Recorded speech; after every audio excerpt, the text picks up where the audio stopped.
Hello नमस्कार मेरे दोस्तों। चाणक्य नीति क्लासेस में आप सभी का स्वागत है। तो आइए सबसे पहले आप लोग चेहरे पे मुस्कान लाइए। आइए क्लास शुरुआत करने से पहले कुछ सकारात्मक सोच को अपनाते हैं जो हमें ऊर्जावान बनाएगी। मैदान में हारा हुआ इंसान फिर से जीत सकता है, लेकिन मन से हारा हुआ इंसान कभी भी नहीं जीत सकता है। इसलिए आप लोग संघर्ष कीजिए। संघर्ष के दौरान अगर आप हार जाते हैं तो कोई बात नहीं, फिर से कोशिश करेंगे और फिर से जीत जाएंगे। लेकिन मन से एक बार हार जाइएगा तो फिर कभी नहीं जीत पाइएगा। मन से कभी भी हारना नहीं है। जब भी हारना है तो कोशिश करने के दौरान हारना है या संघर्ष के मैदान में हारना है। वहां से हारिएगा तो फिर अगला बार जो है कोशिश करने के बाद जीत जाइएगा।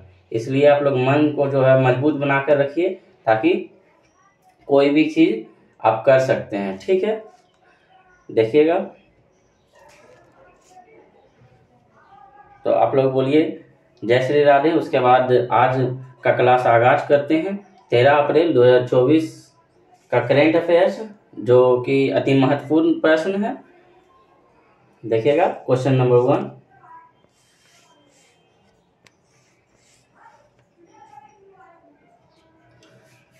हाल ही में सी डोम रक्षा प्रणाली किसने तैनात की है? तो सी डोम रक्षा प्रणाली ऑप्शन बी इजराइल ने तैनात की है। ठीक है, और आयरन डोम भी इजराइल का रक्षा प्रणाली है। सी डोम रक्षा प्रणाली जो है इजराइल ने तैनात की है और आयरन डोम भी इजराइल की वायु रक्षा प्रणाली है। आयरन डोम जो है इजराइल की एयर डिफेंस सिस्टम है। ठीक है, और सी डोम, सी से आप समझ रहे होंगे समुद्र, तो सी डोम जो है लॉन्च किया है। इसका आयरन डोम का नेवी वर्जन है सी डोम, जो कि इजराइल ने लॉन्च किया है। ठीक है, उसके बाद देखिएगा जैसे आयरन डोम हो गया, उसी तरह भारत का एयर डिफेंस सिस्टम समर है। ठीक है, और यूएसए का एयर डिफेंस सिस्टम थर्ड है, और रसिया का एयर डिफेंस सिस्टम S-400 या ट्रायम्फ है। ठीक है, S-400 या ट्रायम्फ। ठीक है, इसको याद रखिएगा। तो भारत का एयर डिफेंस सिस्टम समर, और अमेरिका का एयर डिफेंस सिस्टम थर्ड, और रसिया का एयर डिफेंस सिस्टम S-400, और इजराइल का एयर डिफेंस सिस्टम आयरन डोम। उसी तरह आयरन डोम का नेवी वर्जन जो है सी डोम रक्षा प्रणाली किसने तैनात की है? इजराइल। ठीक है, क्वेश्चन नंबर 1 का ऑप्शन बी। दूसरा क्वेश्चन देखिएगा। हाल ही में association of summer Olympic international federation के अध्यक्ष पद पर किसे नियुक्त किया गया है? तो option C Ingmar D Bos. हाल ही में association of summer Olympic international federation के अध्यक्ष पद पर किसे नियुक्त किया गया है? तो Ingmar D Vos, option C. ठीक है, और जो है Association of summer Olympic international federation के अध्यक्ष पद इंगमार डी बॉस। ठीक है, तो उसके बाद देखिएगा। और अगला क्वेश्चन, हाल ही में अंडर वाटर ड्रोन मंटा रे किसने लॉन्च किया है? तो अंडर वाटर ड्रोन मंटा रे, जिसका नाम है अंडर वाटर ड्रोन का नाम है मंटा रे, किसने लॉन्च किया है? यूएसए ने, अमेरिका, यूएसए ने लॉन्च किया है। यूएसए की राजधानी वाशिंगटन डीसी है, आप लोग जानते होंगे। और वाशिंगटन डीसी किस नदी के किनारे बसा हुआ है? आप लोग बताइएगा कमेंट करके। ऐसे हम अभी बता देते हैं, पोटामेक नदी के किनारे बसा हुआ है। ठीक है, तो answer under water drone Manta रे किसने लॉन्च किया है? तो USA. Answer option D USA. और उसके बाद देखिएगा ऑप्शन ए में उत्तर कोरिया है, तो उत्तर कोरिया की राजधानी और उसकी मुद्रा हम लोग देख लेते हैं, क्योंकि राजधानी और मुद्रा क्वेश्चन पूछा जाता है। तो उत्तर कोरिया की राजधानी प्योंगयांग है और उसकी मुद्रा वॉन है। ठीक है, ऑस्ट्रेलिया की राजधानी कैनबरा है और जापान की राजधानी टोक्यो है। ठीक है, ऑप्शन, चारों ऑप्शन देख लिए। चौथा क्वेश्चन देखिएगा।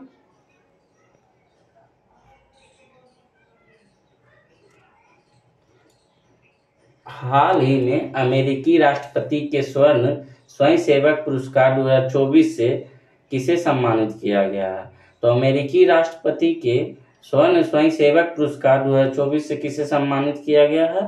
तो ऑप्शन ए जैन आचार्य लोकेश मुनि। ठीक है, जैन आचार्य लोकेश मुनि। और यह अवार्ड जो है 2003 से स्टार्ट किया गया था, अमेरिका के द्वारा दिया जाता है। अमेरिकी राष्ट्रपति के स्वयं सेवक पुरस्कार 2024 से किसे सम्मानित किया गया है? तो ऑप्शन ए जैन आचार्य लोकेश मुनि। और यह अवार्ड 2003 से स्टार्ट किया गया। और यह अवार्ड क्यों दिया जाता है? तो यह अवार्ड सार्वजनिक भलाई के लिए दिया जाता है। ठीक है, यह अवार्ड जो है सार्वजनिक भलाई के लिए दिया जाता है, जो हाल ही में प्राप्त किए हैं जैन आचार्य लोकेश मुनि। 5वां क्वेश्चन देखिएगा आप लोग। हाल ही में अंतर्राष्ट्रीय मानव अंतरिक्ष उड़ान दिवस 2024 कब मनाया गया है? तो ठीक है, अंतर्राष्ट्रीय मानव अंतरिक्ष उड़ान दिवस 2024 कब मनाया गया है? तो ऑप्शन सी 12 अप्रैल को। तो दिवस बहुत इंपॉर्टेंट है, जो कि बार बार पूछा जाता है। तो और जितने भी अप्रैल माह के दिवस है हम लोग एक नज़र देख लेते हैं। ठीक है, देख लीजिएगा।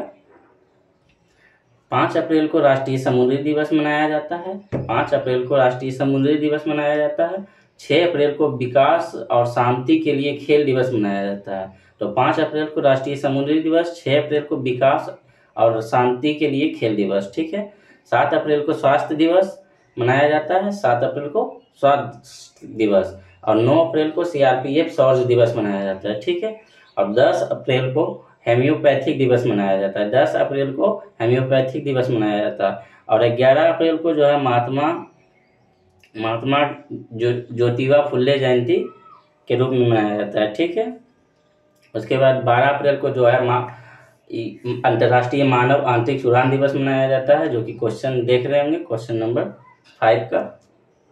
और उसके बाद 13 अप्रैल को आप लोग जानते हैं कि जलियांवाला नरसंहार दिवस भी 13 अप्रैल को मनाया जाता है। उस दिन बहुत सारा जो है जलियांवाला बाग नरसंहार दिवस मनाया जाता है, क्योंकि उसी दिन बैसाखी के दिन 13 अप्रैल 1919 को जलियांवाला नरसंहार हुआ था। ठीक है, उसके बाद देखिएगा 17 अप्रैल को हीमोफोलिया दिवस मनाया जाता है। और 18 अप्रैल को हेरिटेज डे मनाया जाता है। ठीक है, 21 अप्रैल को सिविल सर्विस डे मनाया जाता है। और 22 अप्रैल को पृथ्वी दिवस मनाया जाता है। 24 अप्रैल को पंचायती दिवस। और 25 अप्रैल को मलेरिया दिवस। ठीक है, तो अप्रैल माह के जितने भी इम्पोर्टेंट दिवस थे सभी हम बता दिए हैं। इसको ध्यान से 1-2 बार सुनिएगा, याद हो जाएगा। ठीक है, उसके बाद देखिएगा तो अंतरिक्ष उड़ान दिवस कब मनाया जाता है? तो 12 अप्रैल। और जब अंतरिक्ष आया तो कुछ अंतरिक्ष के बारे में हम लोग जान लेते हैं। देखिएगा, फर्स्ट उपग्रह स्पेस में फर्स्ट उपग्रह जो है फर्स्ट उपग्रह कब गया था? ठीक है, तो 1957 में गया था स्पुतनिक फर्स्ट, जो कि सोवियत संघ के था। ठीक है, तो स्पेस में फर्स्ट उपग्रह कब गया था? 1957 में स्पुतनिक फर्स्ट, जो कि सोवियत संघ के द्वारा गया था। ठीक है, उसके बाद देखिएगा स्पेस में जो है पहली बार इंसान कब भेजा गया? तो 12 अप्रैल 1961 को भेजा गया। और कौन से वो इंसान कौन थे? तो यूरी गागरिन थे, जो यूएसएसआर के द्वारा भेजा गया। तो बताइएगा अब स्पेस में पहली बार इंसान कब भेजा गया और कौन थे और किस देश के द्वारा भेजा गया? तो 12 अप्रैल 1961 को भेजा गया था, यूरी गागरिन थे और यूएसएसआर के द्वारा भेजा गया। ठीक है, उसके बाद देखिएगा चांद पर पहली बार मनुष्य के द्वारा कदम कब रखा गया था?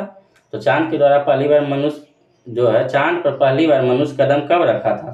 तो 20 जुलाई 1969। ठीक है, और नील आर्मस्ट्रॉन्ग जो कि अमेरिका के थे। ठीक है, इसको ध्यान रखिएगा। और ये तो विश्व के बारे में हुआ। उसके बाद भारत के बारे में जान लेते हैं। भारत का फर्स्ट उपग्रह कब लॉन्च हुआ? तो 1975 में। और उस उपग्रह का क्या नाम था? तो आर्यभट्ट था। ठीक है, और भारत का फर्स्ट व्यक्ति अंतरिक्ष में जाने वाले कौन थे? तो राकेश वर्मा थे। ठीक है, ये भारत के संदर्भ में था, वो विश्व के संदर्भ में था, इसको ध्यान रखिएगा।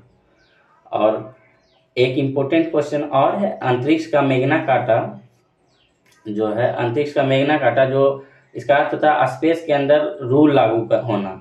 अंतरिक्ष का मेगना काटा कब लागू हुआ? तो 1967 को। ठीक है, अंतरिक्ष का मेगना काटा कब लागू हुआ? 1967 को। तो अंतरिक्ष के बारे में इम्पोर्टेंट क्वेश्चन जो था हम बता दिए। उसके बाद 6ठा क्वेश्चन आप लोग देखिएगा।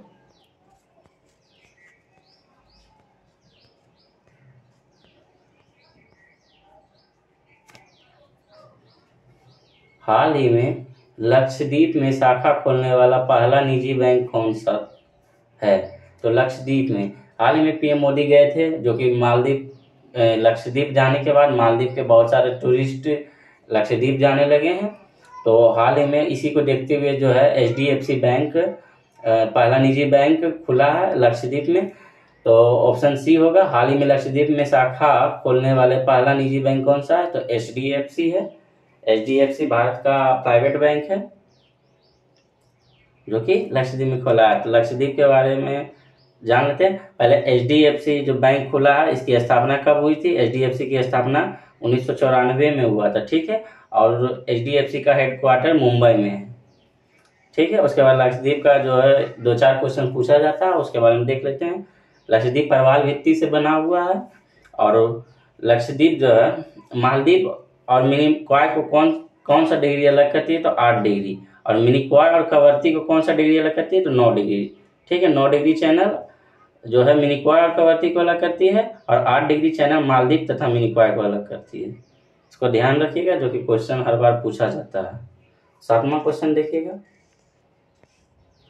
हाल ही में भारत में पहली बार किस देश ने लेंडी कैमरून को महिला उच्चायुक्त पद पर नियुक्त किया है? तो भारत में पहली बार लेंडी कैमरून को महिला उच्चायुक्त पद पर किसने नियुक्त किया है? ब्रिटेन ने। ब्रिटेन ऑप्शन बी होगा, ठीक है। तो हाल ही में भारत में पहली बार किस देश ने लेंडी कैमरून को महिला उच्चायुक्त पद पर नियुक्त किया है? तो ब्रिटेन। उच्चायुक्त पद, इसे इंग्लिश में हाई कमिश्नर बोलते हैं, ठीक है। और जैसे अमेरिका में राजदूत बोलते हैं, इसी तरह जैसे कॉमनवेल्थ के जितने भी सदस्य, जैसे ब्रिटेन के जितने भी गुलाम देश थे उसे कॉमनवेल्थ बोलते हैं, और कॉमनवेल्थ के को जो है उच्चायुक्त या हाई कमिश्नर बोला जाता है। और अन्य देशों में एम्बेसडर बोला जाता है और राजदूत बोला जाता है। इस तरह का अलग अलग जगह पर अलग अलग देश में अलग अलग बोला जाता है, ठीक है। तो भारत में पहली बार किस देश ने लेंडी कैमरून को महिला उच्चायुक्त पद पर नियुक्त किया है? तो ब्रिटेन, ठीक है। अब थोड़ा सा ब्रिटेन के बारे में जान लेते हैं। ब्रिटेन का जैसे कोई इंग्लैंड बोल देता है, तो कोई इंग्लैंड या ब्रिटेन एक ही है, लेकिन इंग्लैंड ब्रिटेन बोलता है। उसके बाद कोई ग्रेट ब्रिटेन क्या है, यूके क्या है, इसके बारे में हम लोग जान लेते हैं।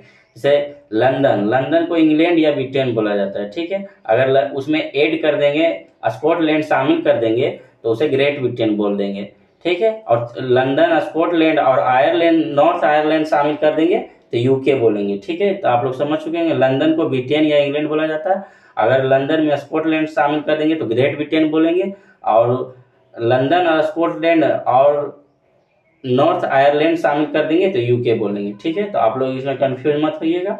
कोई यूके बोल देता है तो कोई ब्रिटेन बोल देता है, कोई ग्रेट ब्रिटेन बोलता है, तो सभी तो कैसे जब स्कॉटलैंड जोड़ देंगे तो ग्रेट ब्रिटेन, और उसमें नॉर्थ आयरलैंड जोड़ देंगे तो यूके, ठीक है।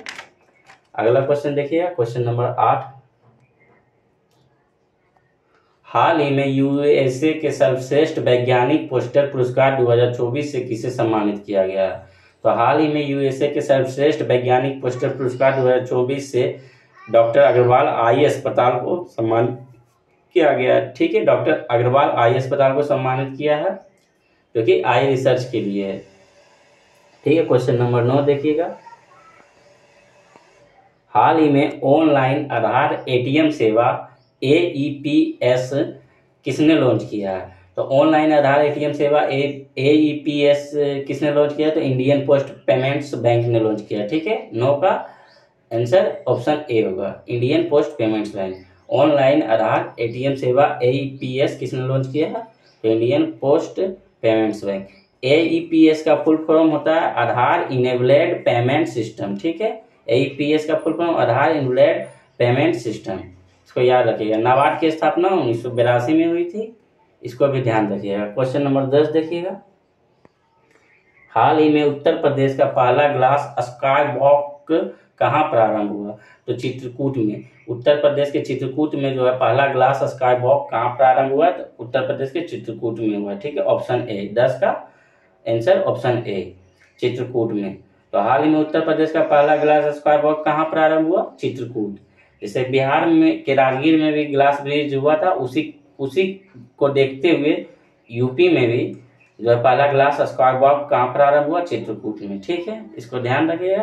तो आज का 10 क्वेश्चन पूरा हुआ और इसी तरह जो है अपने अपने टाइम पर सभी क्लास चलेगा। कल नया क्लासरूम हम दिखा दिए थे आपको, और अभी जो है हिंदू महापर्व छठ पर्व जो है इनके बीच 2 दिनों की छुट्टी कर देंगे हम लोग। इनकी सूचना हम आपको बता देंगे। ठीक है, तो ये पर्व बहुत महत्वपूर्ण पर्व है, इसलिए अभी देखते हैं क्या डिसीजन होगा पूरा टीम मेंबर का, तो उसके बाद हम आप लोग को इन्फॉर्मेशन देंगे। ठीक है, आज के लिए इतना ही। थैंक यू, जय हिंद।